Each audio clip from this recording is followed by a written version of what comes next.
I'd like to walk you through some of the basic baking terminology out there because there are different words used to describe different actions. If you've ever made chocolate chip cookies, the first step says to cream your butter and sugar. Well, there's no cream involved, but what there is a specific action, rubbing the butter against the side of the bowl using a wooden spoon or a spatula. And you can actually hear the crunch of the sugar as it works through the butter. Now, another term you often hear is to beat in ingredients. You add your eggs one at a time and beat in. Now, beating something is a little more vigorous.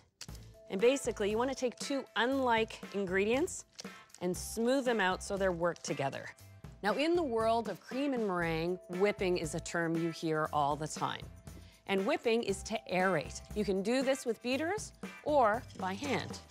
Make sure it's back and forth, back and forth. And now that I've got my cream nicely whipped, I can move on to the next step. Now, I think folding is a term sometimes we get a little nervous about. We're anxious because we put all this work into whipping our cream that you don't want it to deflate. So to fold is to gently stir, pulling from the bottom, lifting over the whipped cream or the egg whites to work in and lighten that base. And there it is, some of the fundamental mixing terminology. Now you're all set to get baking.